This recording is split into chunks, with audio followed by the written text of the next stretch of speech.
Hi, welcome to the Andrew Buckle book reviews of Titans, featuring X-Men, Spider-Man and many others, mainly Marvel, but there's some DC, there's other characters as well. So, the heroic visions of Boris Vallejo. My apologies if I said his name completely wrong, and Julie Bell. Certainly I got Julie Bell's name right. It's about 160 odd pages, and this is from Paper Tiger. Book came out in 2000. So, what's in it? Well, actually, I'm just going to take that off, and you can see from there. So you've got that, and it's a fairly thin book, but wow, what a book. I love this. The thing is, I love it. It's a bit like Alex Ross. I love looking at the Marvel characters as well as DC characters. Of course, there's not so many, but the characters in a slightly more hyper-realistic fashion. Apparently they were all for trading cards. They would have still made amazing covers, I'm certain, but it would be lovely to see it, an actual complete comic done in this style. It'd be wonderful. Might be a lot of work, but I'm certain it's be a brilliant comic. However, so you've got Titans, and you've got here text by Nigel Suckling, and straight away you can see good old image there, just superb artwork. And it is lovely to see the characters in a slightly different way than the conventional way you normally see. And you can see the various there, and also of course all the people there. Introduction, you've got a lovely introduction with Beast, you've got Spider-Man, so straight away you're into obviously classic territory there. And this is in a nice quality book, beautiful, and as it says, trading cards. Never collected trading cards. There I see them at the various comic marts, comic conventions, you see piles and thousands of them, but I've never ever collected them myself.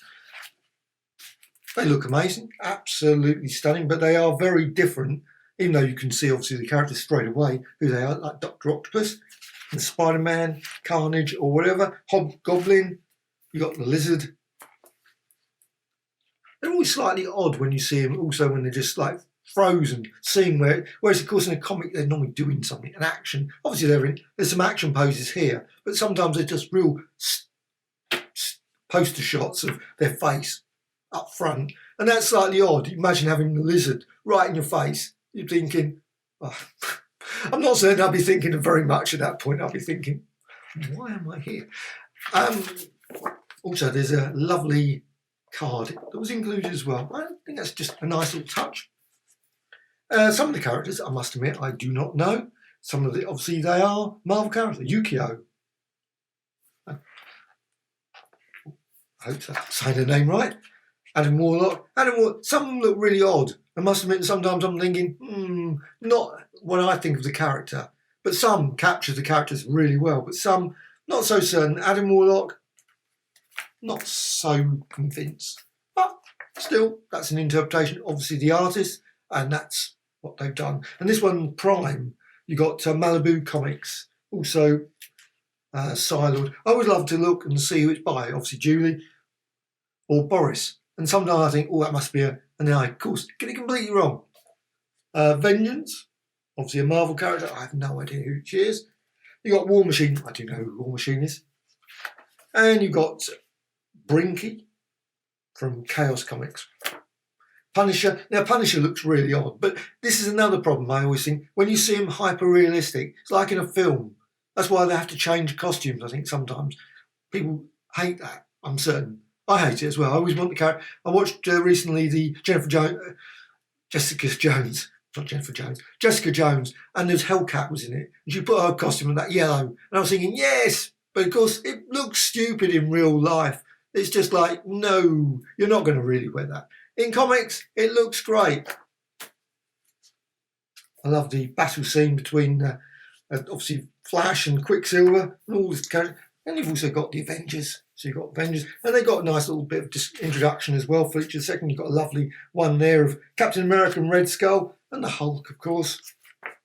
And you've got Bishop 2. You've got Generation X, Banshee, White Queen, and so on and so on. It's just the Dazzler. So yeah, again, a lot of these characters, when you look at them, some work really well, and there's others you think, now Dazzler's absolutely superb. I always thought Dazzler looked really odd in the comics, but here looks absolutely excellent. Anyway, that's all the way through this. I think this is just a pleasure to read, go through or look at, because I must admit I wasn't really sure what I was going to get. It was one of those ones I thought it could have been a real, I thought, oh, it's going to be. However, I love this because it's just, again, the hyper-realistic style of, see, a bit like, I say, Alex Ross, those sort of people, where, so it's nice to see them in a slightly different way than you more conventional comics. And obviously growing up on Jack Kirby in all the 60s and 70s, obviously you get that certain style. You see the characters in a particular way. So it's nice to see them in a different way in this sort of style, which I think is just brilliant. Lovely hardback book, very superb quality. Loved it. So totally recommended.